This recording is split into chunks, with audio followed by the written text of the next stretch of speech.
सकता है, जो जनरल में है वो भी बन सकता है। जैसे वर्तमान में क्या बोलता है, द्रौपदी मुर्मू जी हैं, वो भी राष्ट्रपति बने, महिला हो वो भी बन सकता है राष्ट्रपति, यानी राष्ट्रपति कोई भी बन सकता है।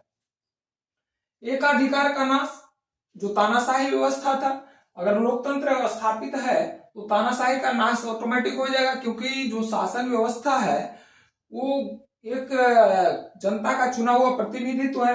संसदीय व्यवस्था जहां अपनाए हैं, संसदीय व्यवस्था, यह संसदीय व्यवस्था में लोकसभा, राज्यसभा और राष्ट्रपति है। लोकसभा का जो सदस्य होता है डायरेक्ट रूप से चुना जाता है, राज्यसभा का सदस्य इनडायरेक्ट रूप से चुना जाता है। और जो है ये डायरेक्ट रूप से कोई भी शासन या कोई भी कानून जो है जब तक दोनों सदन में पास नहीं होता है तो क्या वो कानून बन नहीं सकता है। जब तक कोई कानून बन नहीं सकता है तो कार्यपालिका द्वारा लागू नहीं किया जा सकता है। तो यहाँ जो कहा कहेंगे तानाशाही का नाश, यानी तानाशाही की समाप्ति, तानाशाही की समाप्ति ये कर सकते हैं। यानी हमारा जो है ये लोकतंत्र का है। और सबसे इंपॉर्टेंट है जो हमारा संविधान में, हमारे लोकतंत्र में जो व्यवस्था किया गया है,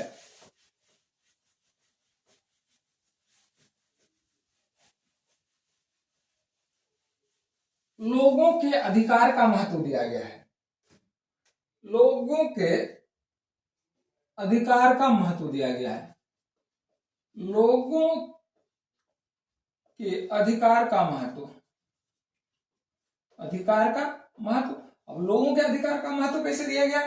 ये फंडामेंटल राइट हमारा जो दिया गया भाग 3 में जो वर्णित है, भाग 3 में 12 से 35 लगभग 23 अनुच्छेद हैं। 23 अनुच्छेद जो हमें प्रदान करता है, 23 अनुच्छेद हैं 12 से 35 तक।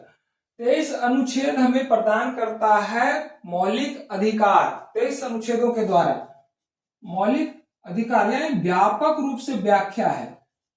और इसके हनन होने पर, इस फंडामेंटल राइट्स को हनन होने पर हम डायरेक्ट रूप से न्यायपालिका में गुहार लगा सकते हैं, यानी डायरेक्ट रूप में हम न्यायपालिका में जा सकते हैं। मौलिक अधिकार का वर्णन है, यानी जो है लोगों का महत्व बढ़ गया, लोगों का जो वैल्यू है, लोगों के अधिकार का वैल्यू है वो ज्यादा हो गया।